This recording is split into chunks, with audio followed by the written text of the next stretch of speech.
C'est bon, ça va quoi bon. J'aimerais vous adresser aujourd'hui dans cette capsule sur le sujet des terres, des intérêts de M. Golin dans la petite commune, la Pinède et d'autres. Alors, on connaît un peu l'enjeu, la discussion qu'on a vue depuis une couple d'années avec M. Golin et les enjeux liés avec la municipalité et la répatriation des terres ancestrales qui pourraient nous revenir sous certaines ententes avec le fédéral. On l'a mentionné tantôt dans une capsule qu'on a fait en anglais et je m'excuse d'avance que cette capsule ne sera pas traduite exacte sur celle qu'on a fait en anglais, mais le but reste quand même pareil. On parle d'un enjeu qui est extrêmement important, pas juste économiquement, socialement, mais pour les générations futures. C'est un grand pas pour notre communauté.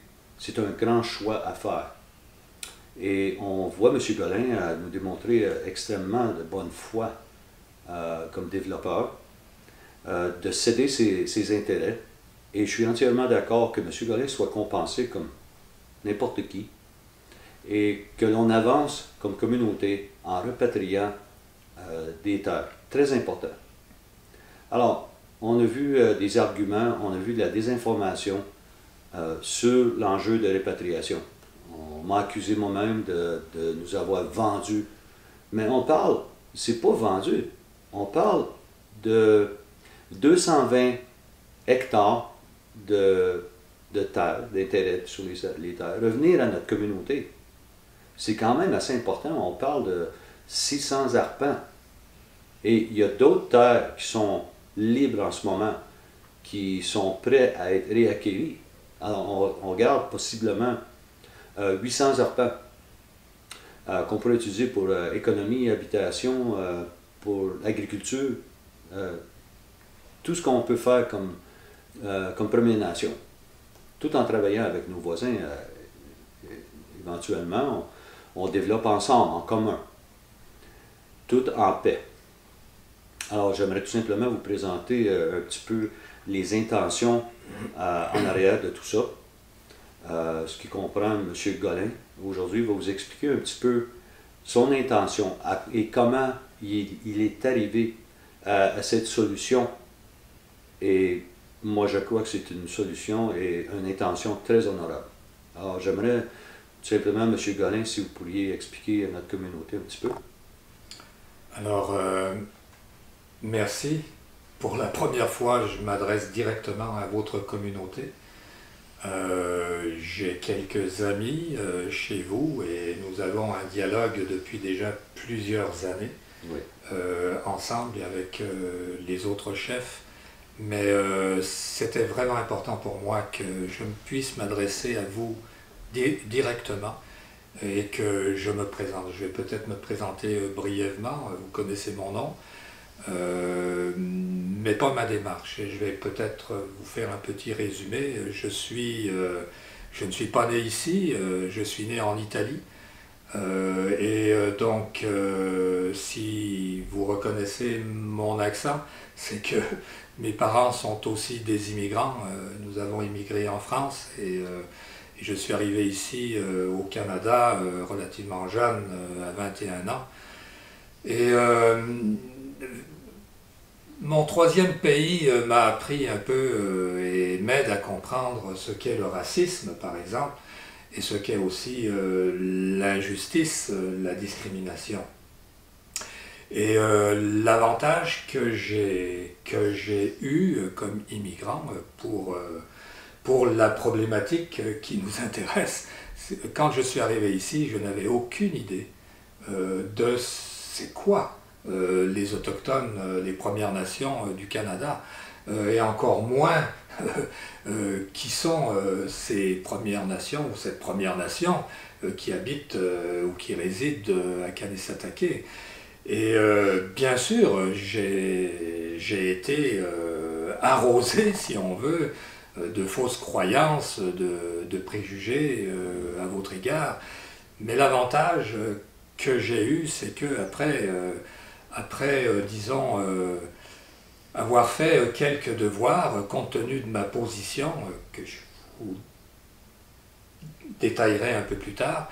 J'ai eu l'avantage que ça a été plus facile de revenir sur ces préjugés et de rebâtir un peu la vérité historique sur 150 ans de colonialisme ici et pourquoi vous vous retrouvez dans seulement 12 km² de territoire après en avoir été accordé et promis plus de 600 km². Et écoutez, après toute la lecture que j'ai faite, même dernièrement, tous ces rapports de vérité-réconciliation, et je ne vous les énumère pas, tout le monde les connaît, et tout le monde les admet. Mais moi, ça m'a troublé. Je ne suis pas le seul à être troublé, on le voit, mais peut-être que tout le monde n'a pas fait cet effort d'honnêteté, on va dire intellectuelle, après avoir lu ces rapports-là, et ne pas se sentir dérangé et interpellé par ça. Donc, c'est ce qui m'a amené donc, à développer la position que j'ai aujourd'hui. Et je vais la prendre au départ. Au départ, en 2004, je deviens j'acquiers les terres de l'immobilière d'Oka. Rappelez-vous, en 2004, il y avait eu l'incendie de la maison du grand chef James Gabriel et les terres de l'immobilière, bon, ils voulaient s'en débarrasser déjà et il n'y avait aucun acquéreur. Moi, j'étais plus ou moins conscient de ces situations-là, de ces tensions-là et de toute l'histoire à cette époque. Donc, je me suis porté acquéreur. Et dès 2005, comme bonne pratique et comme, disons que je viens d'un petit village d'Italie où les voisins sont importants. Et donc j'ai cru que c'était une bonne pratique de finalement rencontrer mes voisins et de faire un peu le tour du village, on va dire, d'Oka. Donc j'ai rencontré à l'époque les chefs de l'époque, comme le chef Kanatonquin d'aujourd'hui, Clarence Simon, qui était conseiller, mais un ex-grand chef, rappelez-vous, en 89, je crois, c'était le grand chef. Et puis, quand on parle de la crise d'Oka, je me demande comment ça se fait qu'on ne mentionne pas son nom. C'est quand même lui qui a interpellé toutes les municipalités ici et qui leur a rappelé que finalement, l'intention de votre communauté était de défendre vigoureusement leurs droits. Mais il n'y avait, à cette époque, aucune obligation de n'importe qui. Il n'y avait même pas, je crois, de reconnaissance officielle de la faute fiduciaire que la couronne avait créée. Mais par ces discussions, j'ai eu 2 rencontres, je leur ai donné mon intention. Mon intention était finalement comme homme d'affaires, de lotir et tout ça, et puis on a discuté, ils m'ont souligné que c'était quelque chose d'extrêmement sensible, que c'était leur terre, et qu'ils avaient des droits là-dessus, et on a convenu d'une chose. On a convenu que, je leur ai expliqué que je n'étais pas une grande compagnie, que j'étais un individu, et que je ne bâtissais pas de maison, que je lotissais, que j'avais l'intention de gagner ma vie avec ça, et ils m'ont dit, écoute, on te demande les choses suivantes. 1, c'est que tu rencontres, nous sommes en pleine négociation, que tu rencontres le négociateur en chef, M. Walter Walling, ce que j'ai fait. 2, que tu ne touches jamais à la pinède. Pour nous, c'est sacré. Il s'est passé en 90 un événement là, et c'est sacré. Ne touche pas à ça. Et 3, ne développe pas d'autres terres tant que tu ne nous consultes pas. Et jusqu'à présent, à ce jour, je peux vous dire, et je le jure sur la tête de tous mes ancêtres, que j'ai respecté ces engagements-là, grand chef. Je n'ai pas touché à la pinède, au contraire, j'ai même entrepris des discussions avant pour la protéger, Okay? Et aucune de mes autres terres, à part celle sur laquelle je m'étais entendu, verbalement, certes, mais je me suis entendu, et il y a quand même un autre chef qui était présent et qui est encore vivant aujourd'hui et qui peut le témoigner, je me suis entendu et j'ai respecté cette entente. Me voici arrivé aujourd'hui, après avoir, disons, dès à peu près 2015, commencé des discussions avec votre conseil de bande et commencé également des discussions avec Hélène Gabriel, que j'avais, disons, vue et que je reconnais, et que, écoutez, c'est une personne courageuse, j'ai admiré son courage pendant la crise d'Oka, il faut le faire. C'est une femme qui a été très courageuse. Excusez-moi, des appels, on est toujours dérangé. Donc j'ai entrepris des discussions avec elle, des rencontres avec elle, à sa demande. Elle m'a demandé, je l'ai rencontrée au Health Center où elle travaillait. Et j'ai également, je dois vous dire que j'ai fait, je pense, et humblement, je pense que j'ai fait le tour de tous les principaux acteurs, appelons ça, de cet espoir ou de cette tragédie. On ne sait pas quelle direction elle va prendre, mais j'ai rencontré les ministres compétents, j'ai rencontré, bien entendu, la ville, j'ai rencontré la Société d'Histoire, j'ai rencontré la table d'harmonisation du parc, et je dois même dire, mais je pense qu'on n'en a jamais discuté, j'ai même frappé à la porte des Sulpiciens. En 2005, cette fois-là. Ils m'ont reçu. Et on a eu une discussion très générale sur, je leur demandais est-ce qu'ils allaient continuer à rester là, etc. Et j'ai fait le tour. Et donc j'ai travaillé pour finalement que ma pratique dans cette région, porte le moins de préjudice possible et respecte ma valeur de responsabilité sociale.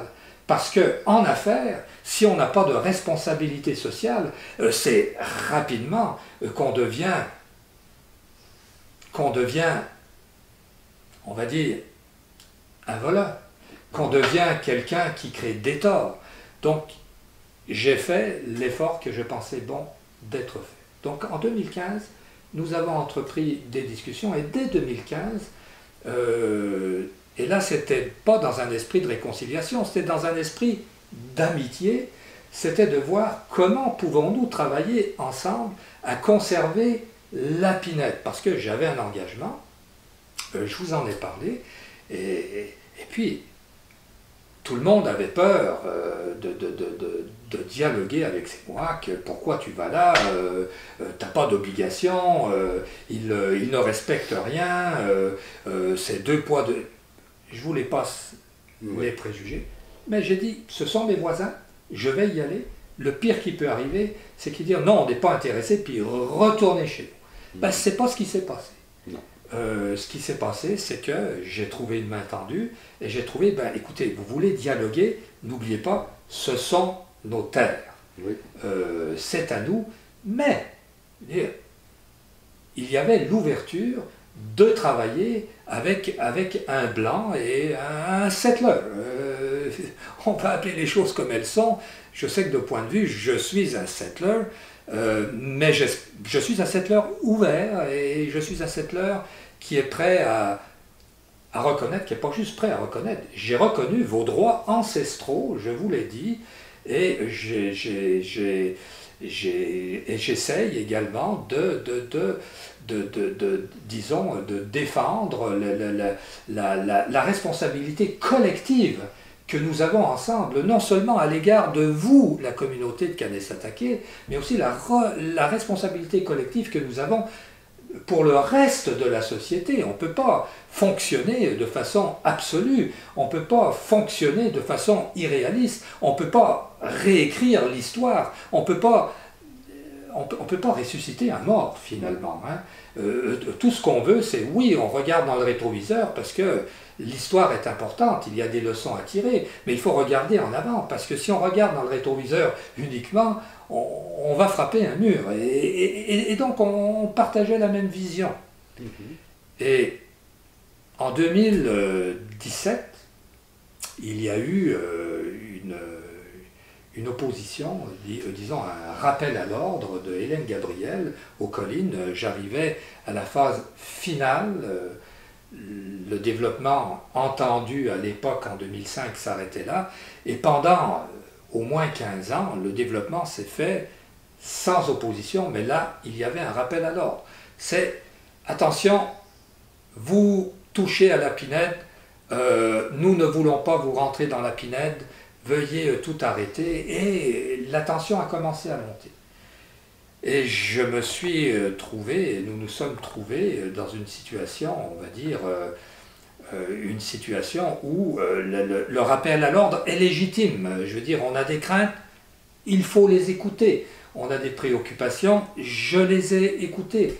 Et j'ai décidé, moi, tout seul, sans la municipalité, allant à l'encontre de l'avis de la municipalité. Pourquoi tu arrêtes? Tu es dans ton droit, c'est le droit de propriété. Mais écoutez, je suis conscient qu'on a un choc dans les droits de propriété.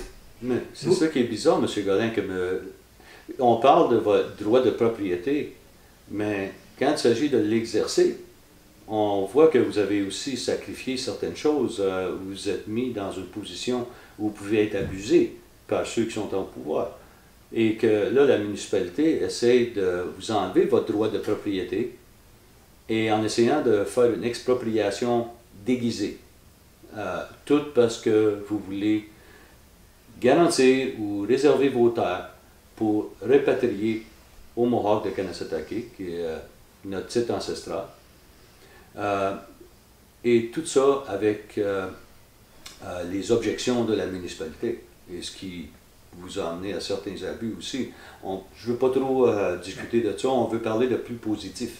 Oui. Mais il faut réaliser qu'il y avait quand même un prix à se commettre au Mohawk. Oui, mais ce prix-là, bon, tout est une question personnelle. Il y en a qui vont trouver que c'est un gros prix. Mais quand on regarde l'enjeu, Oui. quand on regarde les préjudices, appelons ça les crimes, Oui. parce que ce sont des crimes. Oui. Quand on parle d'ethnocide, on parle de crimes. Tout ça est reconnu. Je ne reviendrai pas là-dessus. On va rester positif. Oui, hein? On va rester positif. Je veux dire, pour moi, ça va de soi. Oui.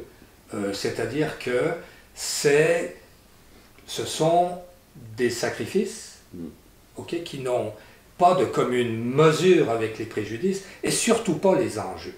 Oui. Parce que quand on regarde les enjeux, les enjeux dont on discute, de rapatriement de terres, d'agrandissement de bases territoriales, Oui.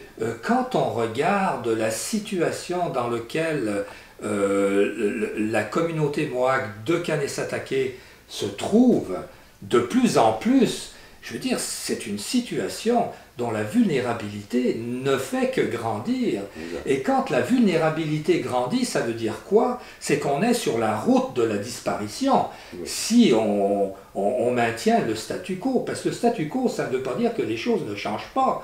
Les choses changent pour le pire. Oui. Alors, quand on est dans cette voie-là, je veux dire, c'est un enjeu de survie. Alors, ça paraît, disons, banal qu'on discute de conservation, de rapatriement. Ce sont des mots qui, pour certains, peuvent avoir une résonance, on va dire, émotive.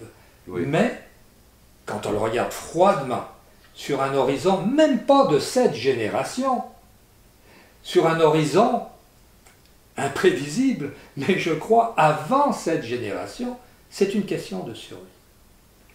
Et j'attire l'attention de chacun des membres de Kanesatake, okay, de la responsabilité que chaque membre a de réfléchir là-dessus, de réfléchir sur sommes-nous sur la voie qui contrecarre cette tendance à la disparition, okay, de façon, on va dire, pacifique, de façon, on va dire, légale, à la limite, d'une façon plus moderne, et non par la confrontation, ou par un esprit de guerre, finalement, de résoudre ça. Parce que, comme on a souvent dit, we cannot outgun the army.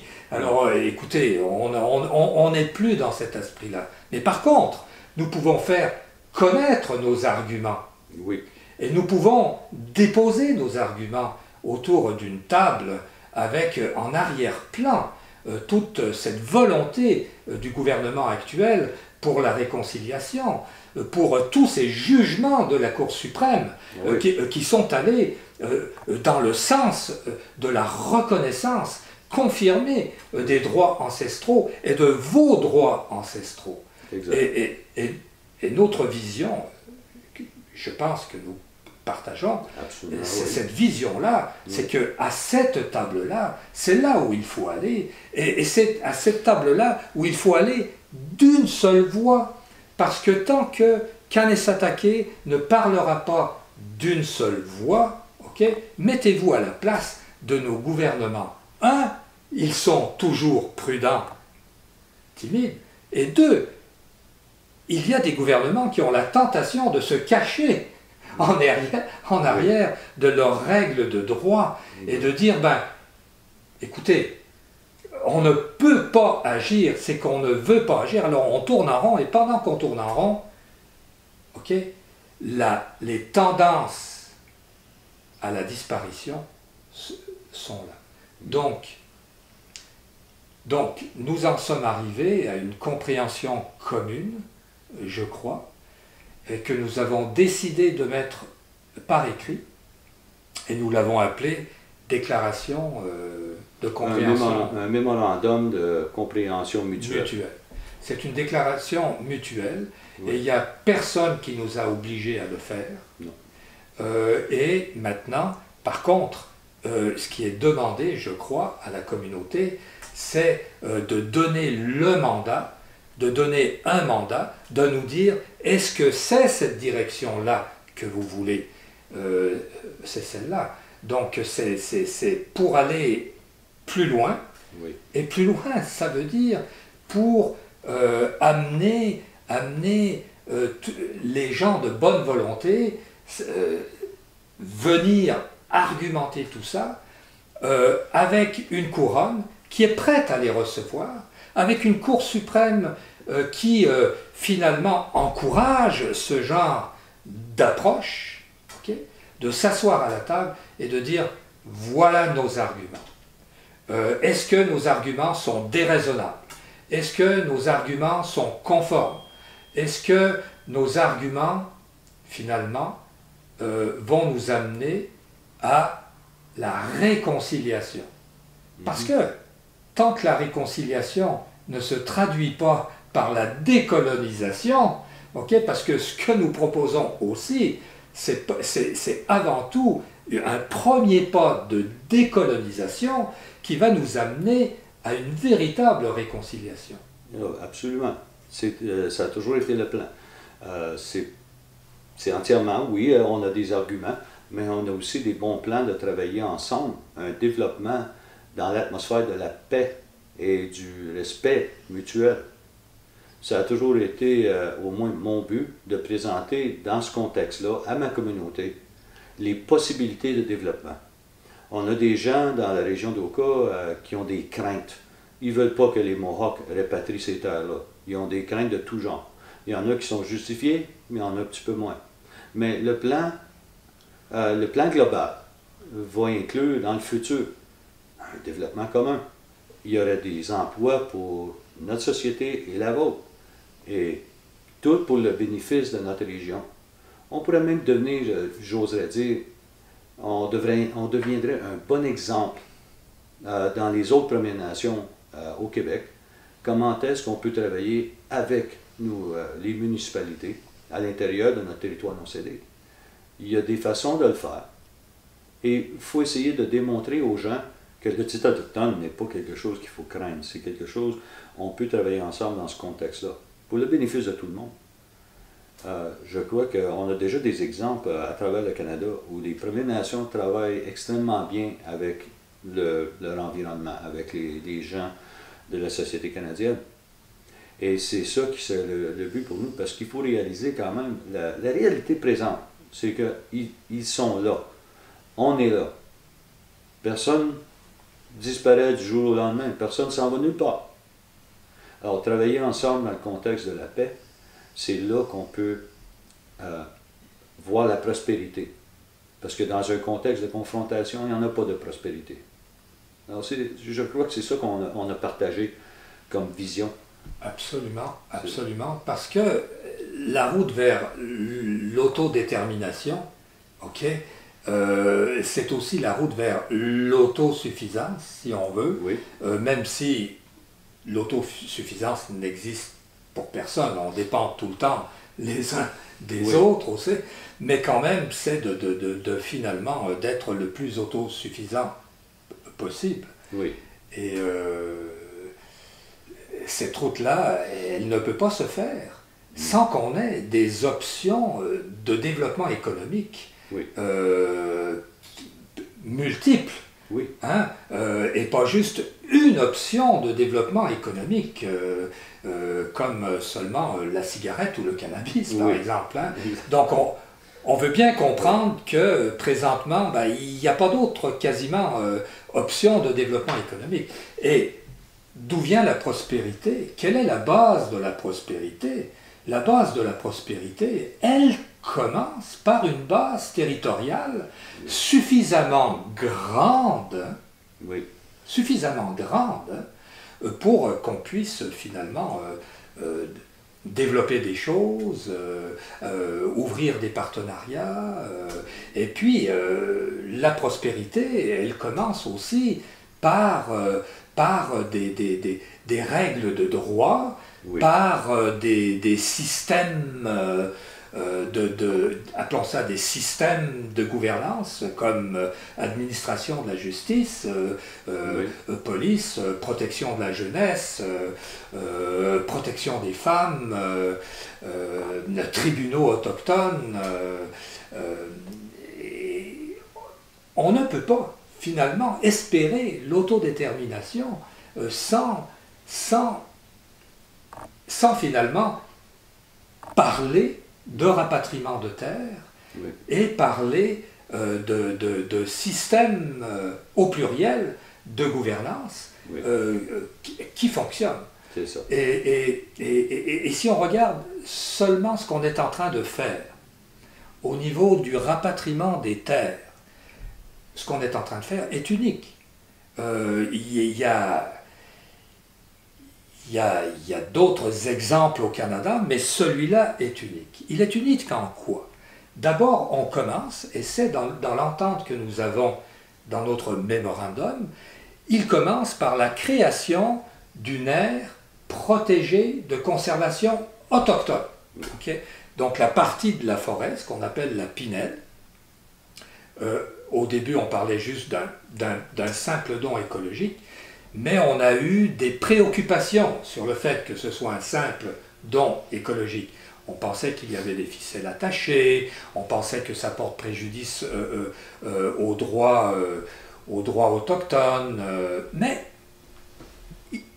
il y a une approche qui est plus, disons, rassurante là-dessus, qui protège le droit autochtone, il n'y a pas de préjudice au droit autochtone, et puis il n'y a pas de ficelle attachée en ce qui concerne les possibilités, par exemple, d'appliquer le savoir-faire autochtone dans la conservation, qu'il n'y a pas de barrière, par exemple, à un système de gouvernance que vous choisissez sur ce territoire-là, qu'il n'y a pas de barrière, finalement, à des règles de droit coutumiers pour gérer.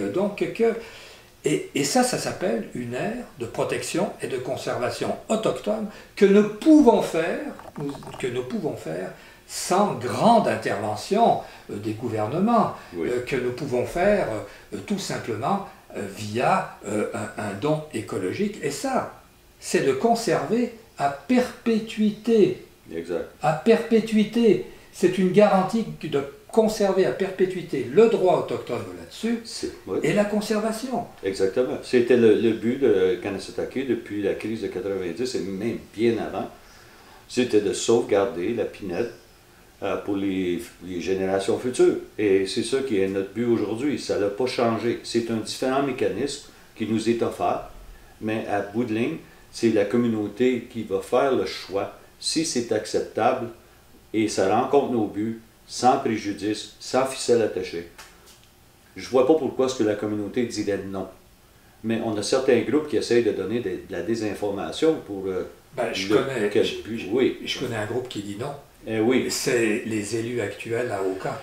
Ça oui, c'est malheureux, mais écoutez. Mais il y a une compréhension à développer de leur côté, une rassurance à faire, parce que autant il est, disons, nous avons l'obligation, moi j'ai l'obligation d'écouter les préoccupations de Kanesatake, autant nous avons, disons, l'obligation collective de nos voisins non autochtones, des résidents d'Oka, d'écouter leurs craintes, leurs peurs, et puis de dire mais qu'est-ce qui pourrait les rassurer?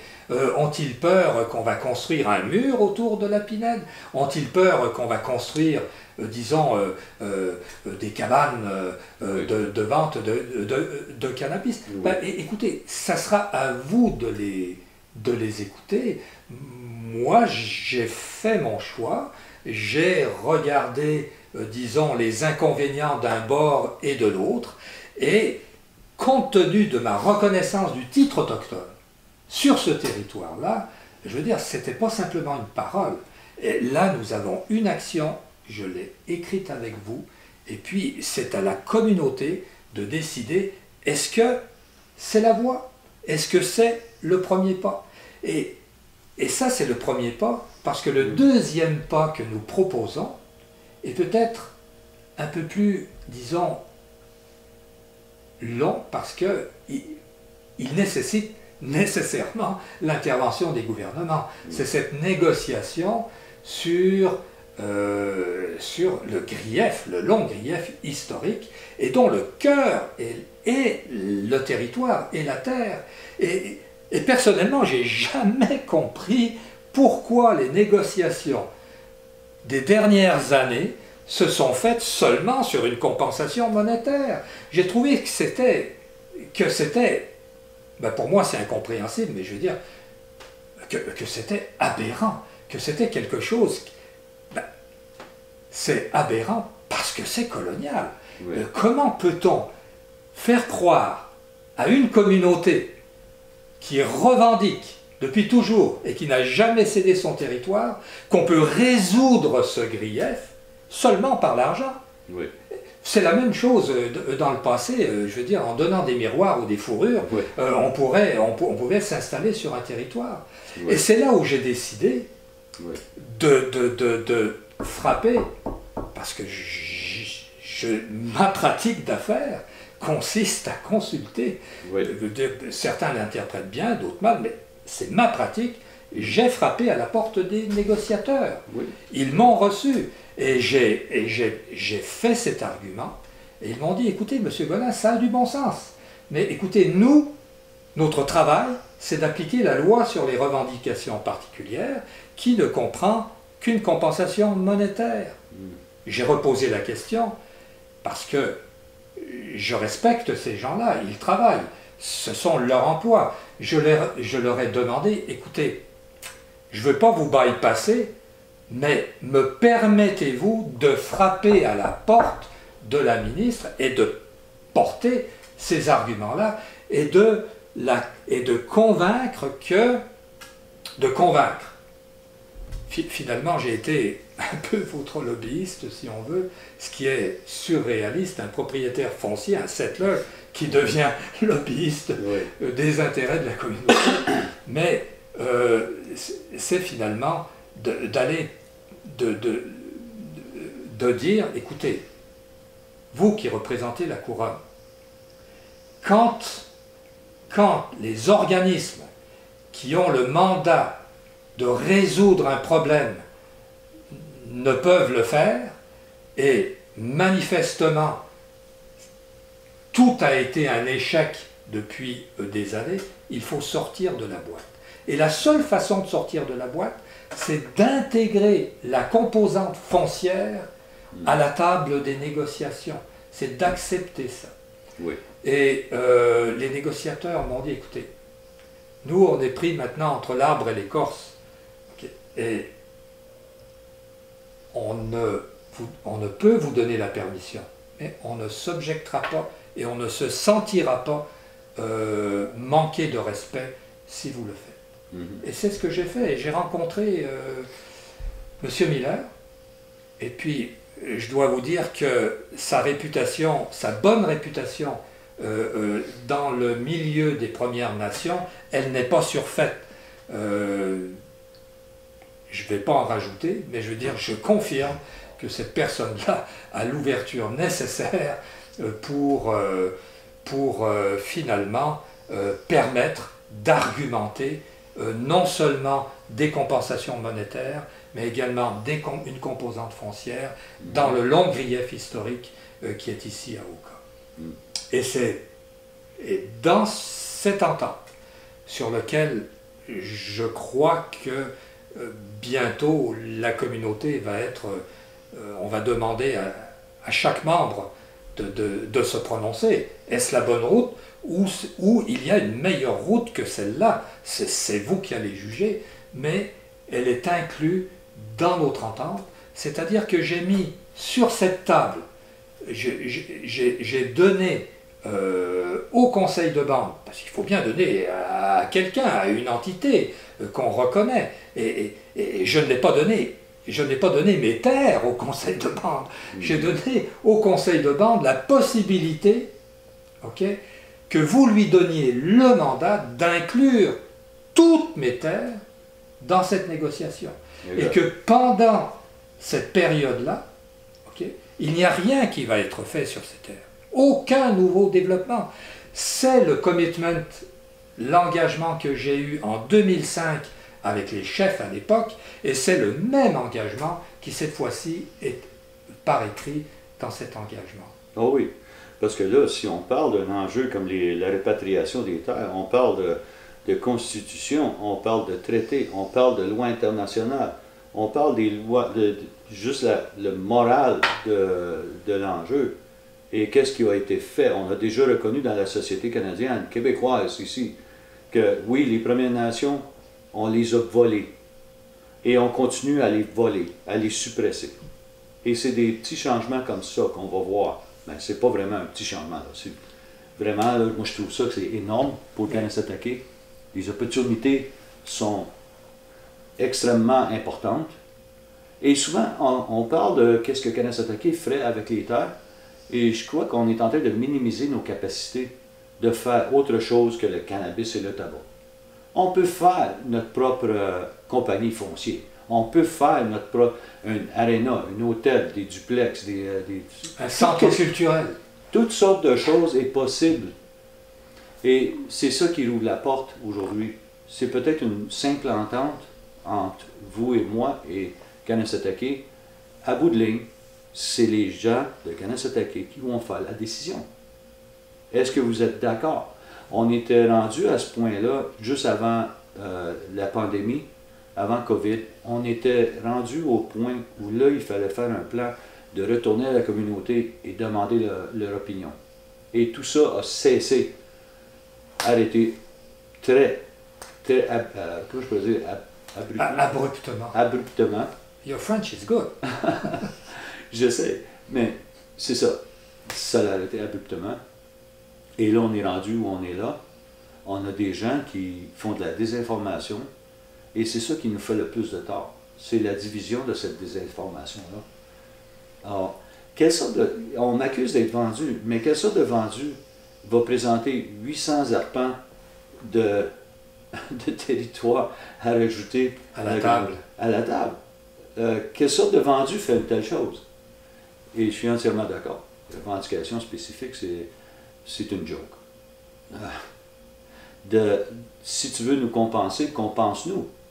Mais viens pas à t'attendre à ce que ça va être de vendre notre titre autochtone.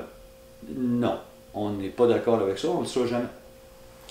Mais vous êtes entièrement d'accord. Oui, et puis, vous avez entièrement raison sur ce que vous dites. Et puis j'espère que la communauté comprend pourquoi je n'ai pas attendu.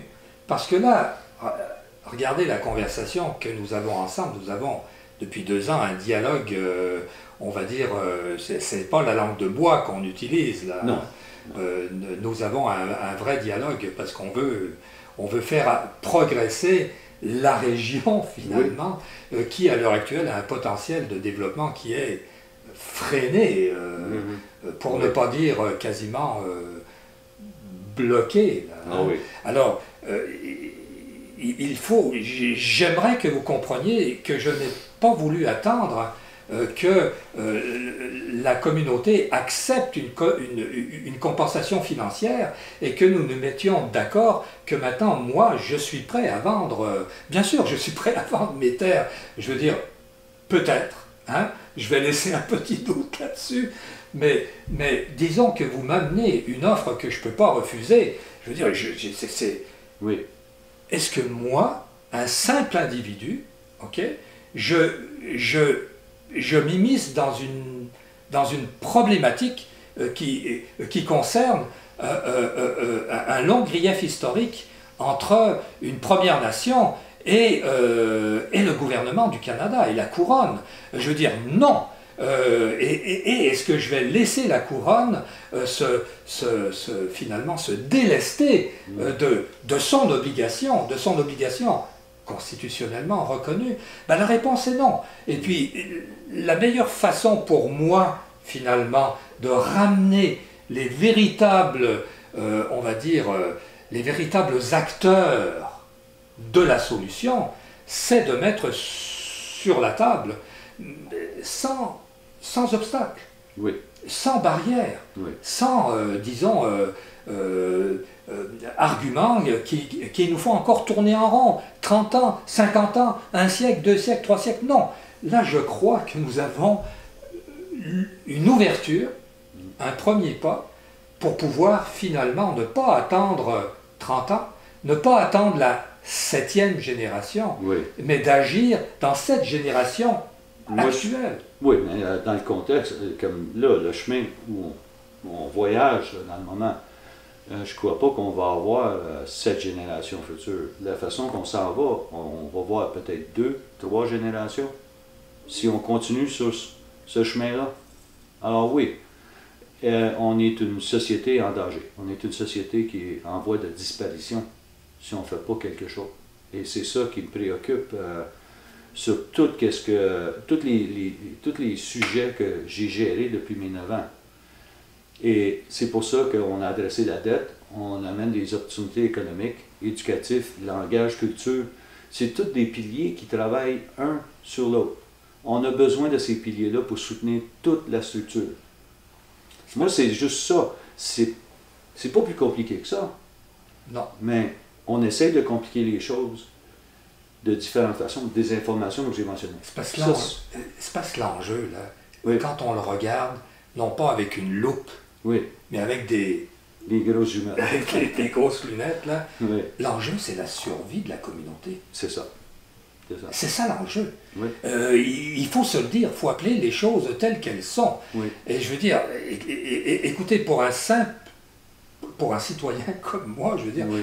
Je suis un citoyen dans ça. Vous êtes une Première Nation, il y a un gouvernement du Canada, moi je suis un immigrant, je suis arrivé ici. Bon, ça a été peut-être plus facile pour moi de ne pas être contaminé par des préjugés ou par des fausses croyances. Ben, tant mieux. Mais je veux dire, c'est un poids très lourd que j'ai. Et puis, c'est un appel que je fais à chaque membre de la communauté de dire, écoutez, là, ça a l'air de rien, mais c'est une question de survie. Oui. Et puis, ça a l'air de rien, mais il faut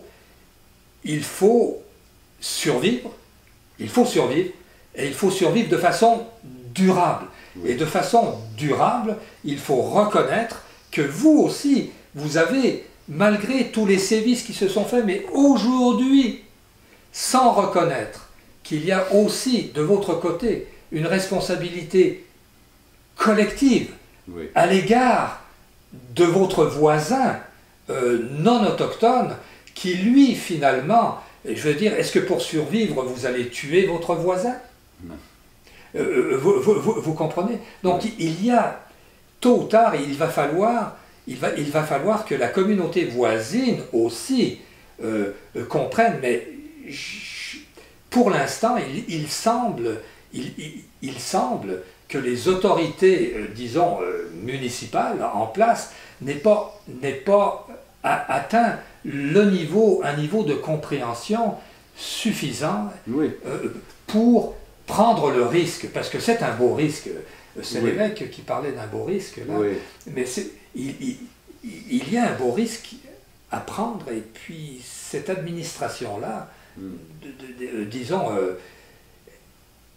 et il faut comprendre, moi je comprends leurs craintes, j'ai fait un choix, parce qu'en fin de compte, quand on est assis entre deux chaises, on se retrouve comment on appelle, le cul Oui. à terre, là.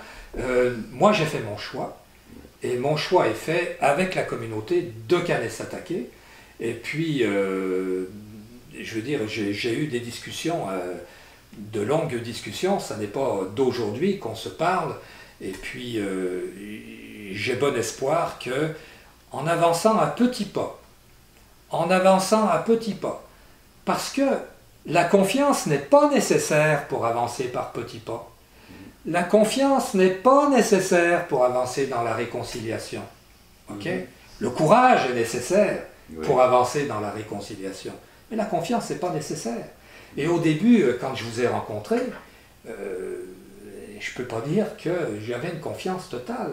Je veux dire, il faut qu'on s'écoute, Oui. il faut qu'on se parle, Oui. il faut, et ça prend du temps. Oui. Donc nous avons pris le temps de bâtir cette confiance, Oui. et je pense que la confiance est là, Certainement. et je pense que la communauté va développer cette confiance dans le processus qui est proposé, qui est un processus, on va dire, qui n'est peut-être pas ancestral, parce que c'est du nouveau ce qu'on fait, Oui. mais qui est un processus, on va dire, pacifique, Oui. qui est un processus qui va nous mener à la réconciliation. On l'espère, mais la réconciliation, on doit la travailler. Absolument. On doit la travailler, ça se travaille, c'est pas simplement des mots, c'est pas... Parce qu'à l'heure actuelle, c'est facile de se cacher derrière des mots. Il faut agir. Et peut-être que tout le monde n'aime pas ça. Et il y a des gens qui n'aiment pas ça, ou qui ne comprennent pas ça, qui ne sont pas arrivés à cette compréhension, à cette démarche avec toute l'histoire, à cette démarche historique où nous arrivons. Oui. Mais nous sommes arrivés à un point où il y a un carrefour, le crossroad en anglais. Nous sommes arrivés au carrefour. C'est quelle voie nous allons suivre? Est-ce que nous allons suivre la voie de la division, la voie des tensions, ou est-ce que nous allons suivre la voie où on s'assoit, on dit, bon, ok, nous on considère que, vous considérez que il y a un conflit. Exact. Et c'est un conflit, comment est-ce que nous allons le résoudre? Est-ce que nous allons le résoudre par la Cour suprême? Est-ce que nous allons le résoudre par un retour en arrière? Est-ce que nous allons le résoudre par des crises? Est-ce que nous allons le résoudre par le statu quo? Encore, ça va dépendre de Kanesatake, ça va dépendre de nos membres. Je crois que la grosse majorité de nos membres vont décider de travailler en paix et de voir le mécanisme qui nous est offert les terres, de repatrier, les opportunités économiques et ainsi de suite, ce qu'on a discuté, et le choix va être fait. C'est pas un petit groupe qui va le déterminer, mais on peut travailler ensemble pour au moins accommoder même les petits groupes et leur point de vue. Si on peut faire ça, comme vous dites, parler avec une seule voix, là, les gouvernements ne peuvent pas se cacher en arrière de l'inaction parce qu'on ne peut pas s'entendre. C'est plus une excuse. Là, qu'on parle avec une voix, qu'est-ce que vous allez faire, monsieur le gouvernement? Là, on vous le dit tout. C'est ça qu'on veut voir. Mais... Essaie d'être ouvert aux objections, parce que, oui. Parce que l'exercice absolu, ok, ça n'est pas la réconciliation. La réconciliation, là, ce n'est pas l'exercice absolu des droits, mais pas du tout. C'est comme le vieux dicton des Iroquois. Une flèche est facilement cassée. 6 flèches ensemble, rattachées ensemble, sont incassables. Il faut appliquer ces anciennes croyances, essayer de sauver le plus qu'on peut, les appliquer dans le terme présent, dans le contexte présent, pour commencer à sculpter notre communauté et leur futur, basé sur nos croyances, notre culture, notre langue, et de continuer à avancer. Là, on va voir cette génération à venir et plus pour le futur. Parce qu'on sait, on change un peu quand on regarde dans l'histoire, l'exercice absolu d'un droit, oui. Ça mène à quoi? L'exercice absolu d'un droit oui. Peut-être, dans certains cas, résoudre, mais c'est momentané. Okay? Oui. La solution réside toujours dans un compromis. La solution réside toujours dans un compromis. Et dans un compromis, chacun perd quelque chose, mais gagne pour l'avenir de tout le monde. Oui. C'est un peu ça. Alors, l'espoir est là. Absolument. L'espoir. Ce que vous nous offrez là aujourd'hui, c'est peut-être pour certains, c'est des terres, c'est des arcs, c'est des hectares, mais c'est aussi l'opportunité de prendre le premier pas vers un futur plus certain et plus bénéfique que qu'est-ce qu'on a aujourd'hui. C'est ça que ça représente, au moins pour moi. C'est d'engager ma communauté et de faire la décision ensemble, puis avancer une fois pour toutes. Alors, je vous remercie. Moi, c'est qu'est-ce que vous nous avez mis sur la table nous a jamais été offert par quelqu'un dans le passé. C'est extrêmement important. Et Jean Kanesatake, vous allez réaliser éventuellement ce que vous avez vraiment en main. C'est vraiment une grosse étape. C'est un grand pas vers l'avenir que vous allez faire. Moi, ma job, c'est tout simplement de vous amener les options et c'est à vous de choisir quelle option va adresser votre vision, ce que vous cherchez pour vos enfants et vos petits-enfants. Et c'est tout. Il n'y a pas de vendu. Il n'y a absolument aucune entente secrète. Je n'ai pas l'autorité, je n'ai pas le pouvoir, comprenez-vous, de signer quoi que ce soit unilatéralement, d'échanger des droits ou de donner des terres ou quoi que ce soit. C'est absolument faux. Alors, on voit juste l'opportunité. J'espère que vous allez enlever toute la brume que les gens essayent d'amener dans notre enjeu pour qu'on ne voit pas clair. C'est tout simplement ça ce qu'on explique avec vous aujourd'hui. Et la jalousie. La jalousie aussi. La jalousie, la guerre de pouvoir, parce que finalement, ça n'est plus une question de pouvoir, c'est une question d'avenir. C'est une question de survie, là. Oui. Mais c'est aussi une lourde responsabilité. Oui. Parce que c'est une question d'avenir.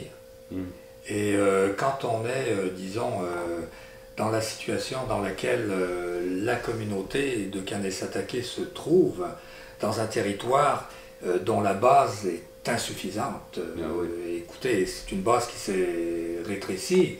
Et c'est quand on parle de développement, quand on parle de survie finalement, quand on parle d'épanouissement d'une communauté, ce droit à l'épanouissement de la communauté, que d'autres communautés à travers le Canada, on le voit. Tous les jours, on voit parmi les 600 et quelques communautés Oui. de Premières Nations, on voit petit à petit que le groupe des communautés qui finalement ont pris un chemin où s'épanouissent, un chemin, disons, vers l'autodétermination. Ok, donc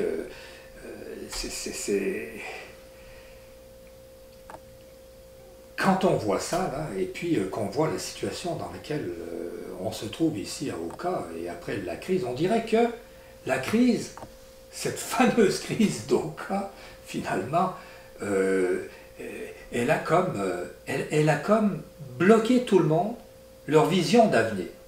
Okay. Parce qu'elle a bloqué cette vision d'avenir, et on voit que la vision se tourne principalement vers le passé. Oui, il faut regarder le passé parce que ce sont nos racines. C'est avec ce passé-là qu'on bâtit l'avenir. Mais si on reste seulement orienté vers le passé, c'est comme quand on conduit une automobile, on regarde seulement dans le rétroviseur, qu'est-ce que vous pensez qui va arriver? On frappe un mur. Alors, c'est important de regarder dans le rétroviseur, mais c'est de faire les bons choix dans le chemin à suivre. Et là, nous sommes arrivés à un carrefour. Nous sommes arrivés à un carrefour. Est-ce que nous continuons à regarder seulement dans le passé, ou on commence à regarder l'avenir et en disant c'est le temps. Et en plus, nous sommes arrivés à un croisement. Quelle route voulons-nous prendre? Et quand on choisit une route, il y a aucune route qui est parfaite. Mais il y a des routes qui sont plus ou moins, disons, intéressantes pour nos générations futures. Et il y a parmi les routes à prendre, il y a des routes qui nous mènent vers quoi? Qui représentent des risques de survie, non seulement pour la culture, mais des risques de survie également pour la communauté elle-même. Alors, il faut être conscient que les considérations simplement politiques ou d'ego ne sont rien face à ces enjeux-là. Et que le risque n'a jamais été plus grand en ce moment qu'il n'a jamais été. Non. Et les opportunités n'ont jamais été aussi grandes en ce moment qu'elles n'ont jamais été. Parce que nous avons une fenêtre. Nous avons une fenêtre. Tout le monde n'est pas à l'écoute présentement comme à l'écoute nous avons comme, donnons-leur des noms, comme Mark Miller, que j'ai rencontré, en qui j'ai rencontré quelqu'un à l'écoute, mais pas juste qui écoute, qui passe par une oreille et qui sort par l'autre.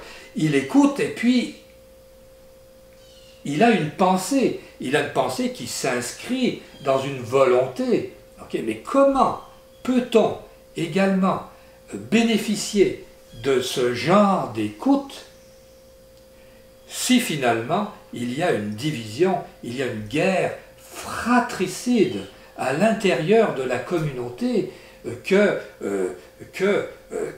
quelqu'un comme ça est prêt à aider? Il l'a démontré avec d'autres communautés. Et comment peut-on, disons, des personnes comme moi entrer dans cette lutte fratricide dans cette communauté et avoir un impact positif, grand chef? Ah oui, c'est extrêmement difficile. C'est toutes les malaises du passé qui, comme vous dites, arrivent au carrefour. Et c'est les malaises qui vont nous empêcher de prendre le prochain pas. Mais c'est d'adresser ces malaises-là, de présenter un bon plan, un plan de réconciliation, de paix, d'équitabilité commune. Je crois qu'il va commencer à tourner la prochaine page, où les malaises vont commencer à être une chose du passé. Il faut prendre ce pas-là, primordial qu'on prenne ce premier pas. Il ne faut pas qu'on arrête. Oui, parce que on est rendu comme, je pense que la communauté de Kanesatake est rendue à une étape critique de son histoire. Oui. Il y a eu une crise, et puis, ça fait 30 ans, et puis, il y en a dont les positions sont figées, coulées dans le béton. Oui. Mais nous sommes dans quelque chose de dynamique. Oui. Les choses bougent. On a beau être coulé dans le béton, ça ne va pas couler le monde dans le béton.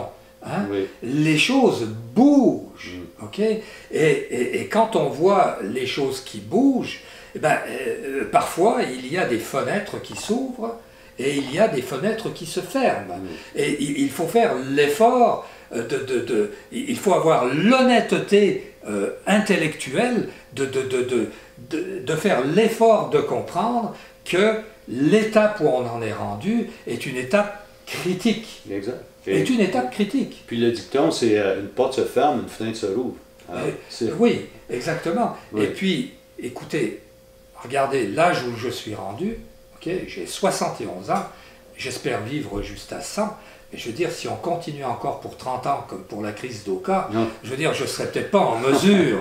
Bon, en espérant que non. un autre peut me remplacer et ne pas avoir la même compréhension, disons, de l'histoire finalement. Et c'est pas finalement parce que je suis marié avec une autochtone, ce qui n'est pas le cas, ou que j'ai des intérêts avec les autochtones, ça n'est pas le cas. C'est que à un moment donné, on se retrouve devant, on va dire, une responsabilité. Je m'excuse, je peux même paraître, on va dire, pédant, c'est un mot, je peux me gargariser avec ça, devant une responsabilité historique. Et bon, c'est à moi que ça se présente, et bien je l'ai prise, ok? Je l'ai prise, et j'ai pris mes décisions à l'égard de la ville, j'ai pris mes décisions à l'égard de votre communauté, et ma décision est bien claire. J'ai mis sur la table mes terres. Je permets à votre communauté d'aller au-delà, tout de suite, aller au-delà de la loi sur les revendications particulières, qui n'inclut qu'une compensation monétaire.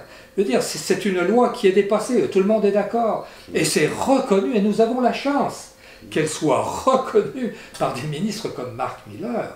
Oui.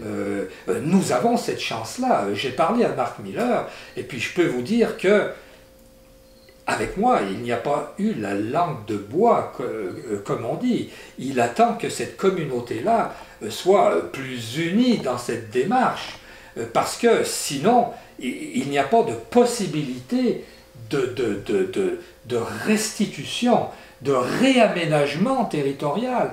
Or, la base de la survie, la base de la culture, la base du développement économique, qu'est-ce que c'est?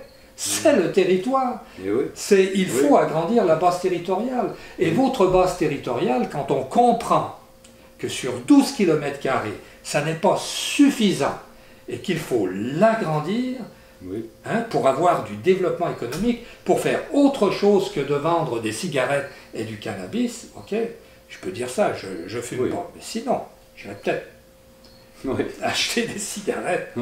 Bon, mais je ne fume pas, ni du cannabis, mais le développement économique ne peut pas être basé là-dessus. Non, mais encore, c'est le gouvernement fédéral qui a la responsabilité fiduciaire avec la province, dans certains cas, comme le gouvernement ici, le Conseil Mohawk, n'a pas les outils de gouvernance nécessaires. On n'a pas de services de sécurité, on n'a pas de corps policier, on n'a pas des agents environnementaux, on n'a pas de caserne, le système de justice est non existant. Alors, on nous en veut souvent pour des choses que nous, on n'a même pas le contrôle. Pourquoi tu as laissé faire ça ou ça? On n'avait pas le choix. C'est comme dire, je suis un menuisier, mais j'ai pas de marteau, j'ai pas de scie, j'ai pas de tournevis. Comment voulez-vous que je fasse ma job? Alors, c'est ça que j'ai expliqué à ministre Blair hier, et je pense qu'il avait bien compris. Et développement, sécurité, langage, culture, tout va ensemble. La répatriation ne peut pas avoir lieu si on n'a pas un bon plan de sécurité en place. Mais oui, et puis si finalement on ne reconnaît pas la responsabilité que chaque membre de votre communauté, chacun des membres a une responsabilité, Exact. pas juste une responsabilité d'aujourd'hui, Oui. a une responsabilité, écoutez, moi je la sens, et je suis sûr que beaucoup de vos membres dans cette communauté sentent cette responsabilité historique, ok, Oui. de mettre de côté disons, des volontés de pouvoir, de mettre à côté ça, parce que c'est rien à côté de la responsabilité historique que tout le monde a dans ce débat, que je ressens moi. Écoutez, je suis un blanc, là, entre guillemets, je suis un humain, mais je le ressens, il y a une responsabilité historique. Et à un moment donné, on va arrêter d'avoir la langue de bois, comme on dit, on va appeler les choses comme elles sont, ok? Nous sommes à un carrefour, voilà les voies, ok? Ça, c'en est une. Oui. C'est quoi les autres voies? Vous les avez. Certains parlent de cette voie-là, de cette voie-là, de cette voie-là. Mais écoutez, à un moment donné, il y a des portes qui s'ouvrent, il y a des portes qui se ferment, Oui. et présentement, ce qu'on discute, c'est une porte. C'est cette porte-là. Pour la première fois, elle a une composante foncière. C'est des mots peut-être très juridiques, on va dire. Il y a de la terre qui est là, c'est de la terre qui est reconnue, mais qui est reconnue comme vous appartenant, vous ayant appartenu, et sur lequel j'ai un intérêt, comme on dit, c'est comme une servitude. Ok, j'ai une servitude qui jusqu'à présent a été respectée, mais là, je veux dire, on me rappelle que, écoutez, c'est notre terre ancestrale. Ben, je dis, écoute, je la reconnais. Et qui est responsable, finalement, de vous la restituer? Est-ce qu'on va laisser le gouvernement fédéral se délester de ses obligations et remettre à un simple citoyen? Non. Nous avons décidé de remettre cette responsabilité, de rappeler au gouvernement que c'est lui qui a cette responsabilité. Absolument. De vous restituer ces terres de façon la plus équitable possible. Hein? Et voilà ce que nous tentons de faire ensemble depuis 2 ans.